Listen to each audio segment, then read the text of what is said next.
Alright, well, welcome back to another one of my one pan meals.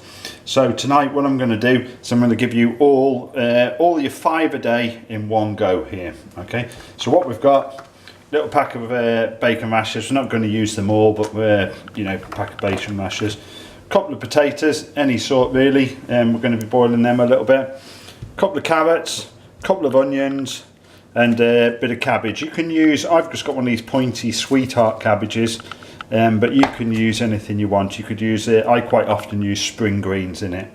Bit of oil to grease the pan up with, and some pepper because I like pepper. Now this dish gives you all your 5 a day in one go. You don't have to put the bacon in, but I put the bacon in because it tastes a bit nicer. If you're vegetarian, you can leave it out. And then you get all your 5 a day in one go, and I call it poor man's potatoes. That's what we call it, poor man's potatoes. So, by the magic of YouTube, what I'm going to do is I'm quickly going to chop up these 2 carrots, and I'm going to peel these 2 potatoes. Okay, so by the magic of YouTube, we're going to peel these up, and I'll catch you back in a second. Right, well that's that done. Okay, so what we're going to do is we're just going to put these into this pan. We've got a frying pan here. This is an induction pan, but you want just a reasonable pan, a little bit of depth to it there. And this one, I've got a bit of a lid. It fits off a wok actually, but you can put the lid on top of it. And what I'm going to do is I'm just going to take these and put them all into the frying pan here, just like that. Okay. Just going to pop and get some water to cover this up with, and I'll put it on to cook. So you can see what I've got here then is I pop the potatoes and carrots into the water there, just enough to cover them, and then I'm just going to turn them on now. What we need is to boil them fairly quickly. This is an induction hob, but whatever hob you've got, this goes 0 to 9. I've got it on 9. I want it on maximum speed.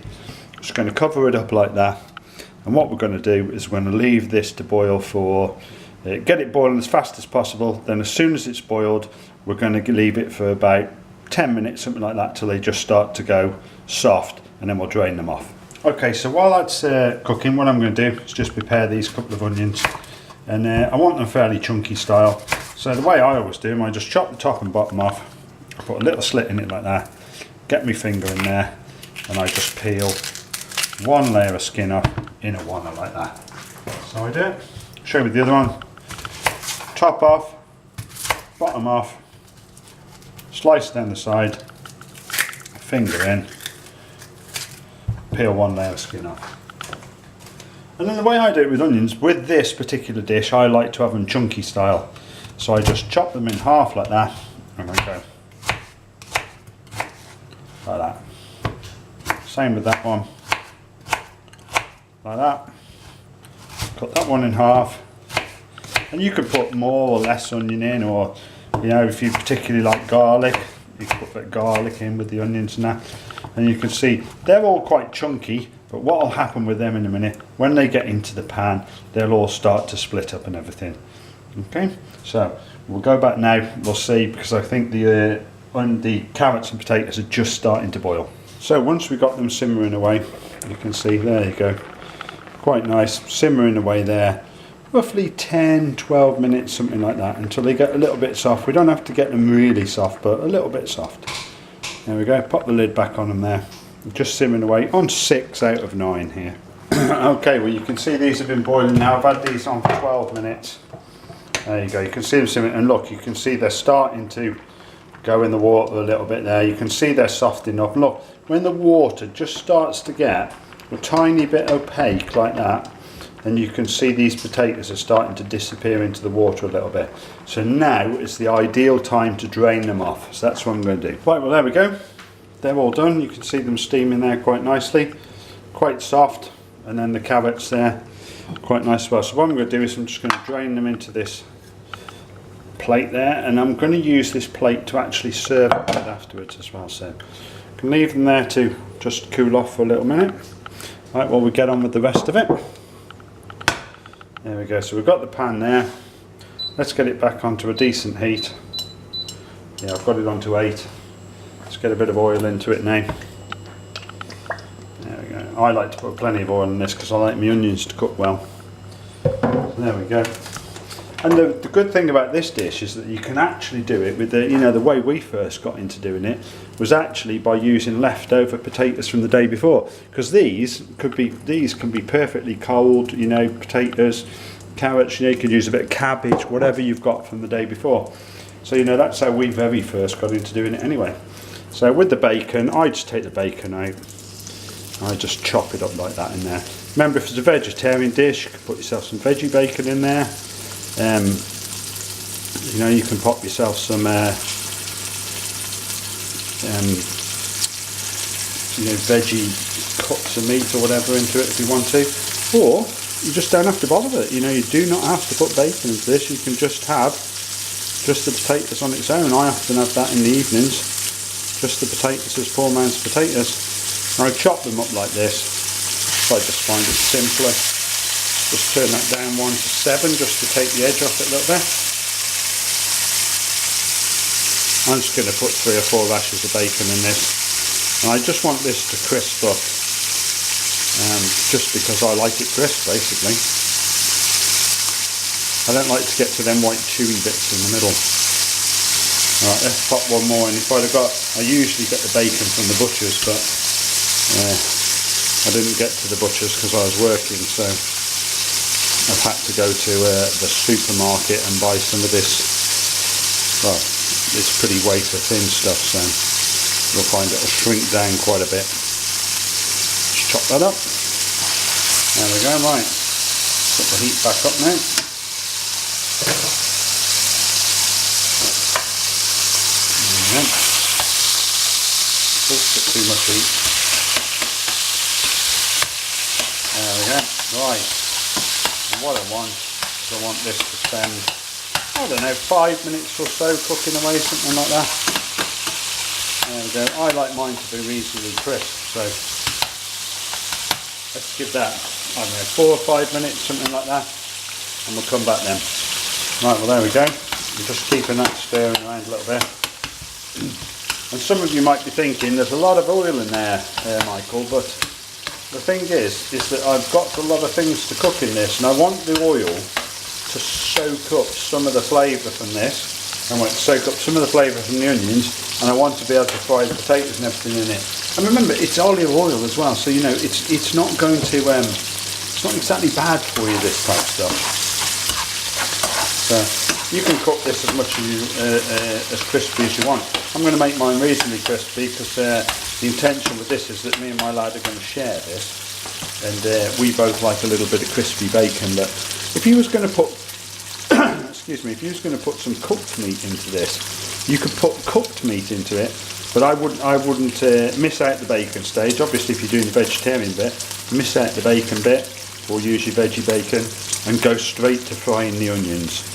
But for us, because we are using the onions and we are using the bacon, we're going to fry them off first. If you're going to use cooked meat in this, and again, like you used the potatoes you could have used the potatoes that were left over from yesterday. In the same way, you could use some beef, you know, some meat, chicken or something like that left over from the day before's meal. And if you are going to do that, then don't put it in at this stage. Pop it in towards the end and let it heat itself through, because if we do put it in at this stage, first of all we're cooking it twice, and the thing is, you know, with something like chicken, we'll reduce it to, you know, string if we do it at this stage. So that's all cooking nicely. We can see it's starting to crisp up a bit there. So you'll see me knocking the thing up and down here. I've gone up to 8 now out of 9. I'm just going to knock it back down to 7 now. I want to get it crispy, but I don't want it too much. Right, so, and we chopped up all the onions here. Right, and I'm going to put them in there. They look quite chunky now, you know, and they look like they're in quarters or something. But what you will see is, as these start to cook through, you'll see they all separate out a little bit. And I like a lot of, you know, I like plenty of onions and stuff. And I think something like this, you know, with a goodly amount of onions in it, is a beautiful dish. Look at that already. You can already tell, looking at that, you can already tell smelling that it's actually going to be something you want to eat. So remember there with the bacon, I took the bacon almost crispy. There are a few crispy bits in there. I took the bacon almost crispy, maybe even a bit too far, but before I put the onions in.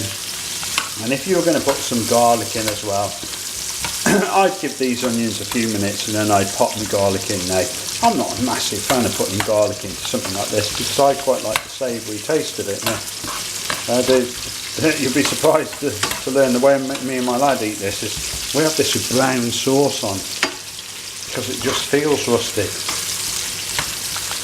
There we go, look at that. This is an adaptation of a recipe that I saw in a book once for poor man's potatoes, and it's a Spanish recipe and they made it with peppers and all that type of stuff, and over the years I've made it once or twice and I've sort of butchered it a little bit. And you see I cut the onions up fairly chunky style there, and you can see as I've stirred them around and as they've got to cooking, you'll see they've actually separated themselves a little bit. Now what I want to do is, quite often you'll see people saying, oh, there's one jumped out there and one's committed suicide. So you'll see people say, oh, cook it slowly, we just need it to go soft or translucent or whatever, you know. I want this to cook quite quickly actually. I want it to become slightly translucent, but I also want it to I want it to take on a bit of flavour. I want it to caramelise a bit on the outside. I want it to burn a little bit on the outside in places. Look, you can see, look how that's getting quite dark there and quite. You can just see the taste building up here, can't you? There we go. Right. Now, let me just give that a couple more minutes cooking before I put the potatoes in, and that'll just give me time to prep the cabbage. Now you can see the way I do this cabbage here is this is one of them sweetheart pointer cabbage, but you can still use spring greens or something like that. What I do with it is I get the pointy end like that and just make a few slits into it, like that, and like that, and you can see them gone through there. And then if you chop it down like that,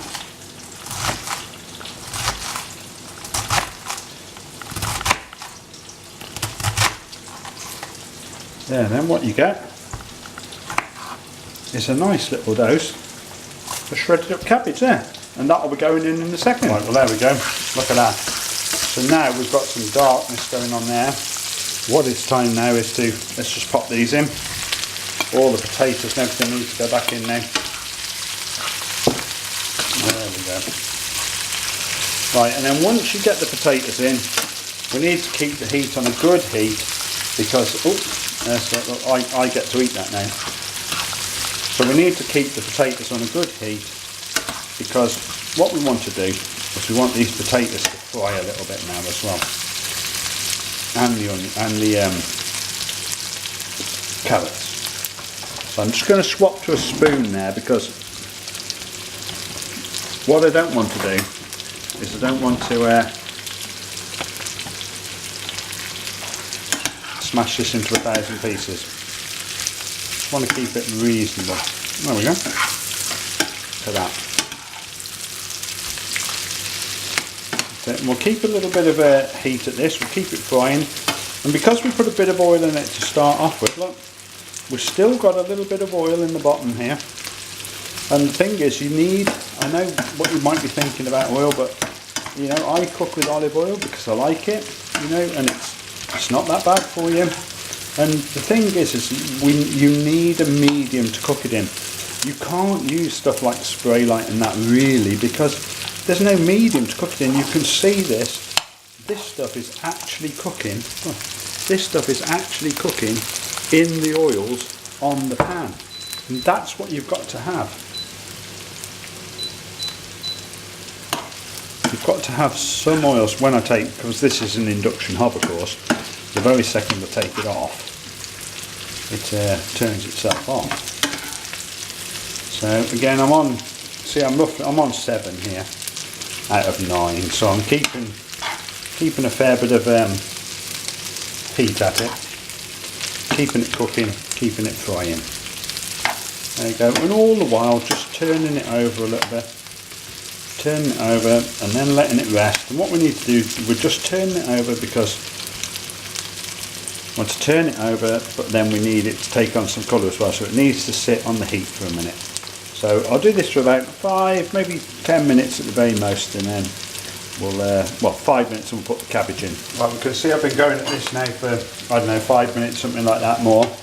And now we've got, for this potato here, you can see this one here is starting to, look, it's caught on the bottom, all that nice flavour caught on the bottom. And now is the time we need to be putting a bit of this sweetheart cabbage in. You just pop that in.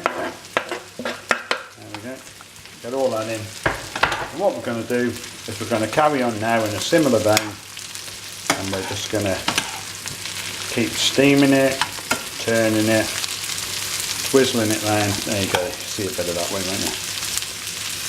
Steaming it, twizzling it, turning it round there, keeping it going. Right, and I'm going to do that again. Going to give it another, 5, 6, 7 minutes, something like that. Just keeping it going all the while. There we go. Okay, well there we go. Look at that. And what you can see here is some of this stuff here. It's probably 7 or 8 minutes now since I put the cabbage in. And look, you can see bits of this is starting to catch here now. Look, got some nice little brown bits in there. That is actually done now. The cabbage has gone all nice and soft. It's quite pliant, that is. It's tasting really nice. And some of this has caught on the bottom a little bit, some of it hasn't. But look, it's not stuck. What you can do now, I'm a big fan of one pan meals and no washing up. So, if that was me and my lad, or me and the wife or something, that would be it, and we could eat that straight out of that pan. So basically we've only got that one little bit washing up along with the bowl that we had before, but what I'm going to do now is I'm just going to serve it into a bowl that I normally use. So what I usually use is one of these soup dishes there. And I think they're really nice. I think they're really nice to serve them into, and that's the one I saved the potatoes into before. So there we go. You can put some into there, and we always call this a dose of poor man's potatoes. Don't know why, but there you go. It's not medicine, but I suppose it's medicine if it's good for the soul. So there you go. I'm going to just show you that nice and close up now. So we've got there one dish, poor man's potatoes. Looking beautiful. Let's put them bits in there. Look at that, one dish, poor man's potatoes, all your 5 a day in that meal there. Okay, so you don't need any more fruit and veg today. You can get yourself stuck into some sweets or some beer or whatever you want to do. So 5 a day, all in one meal there.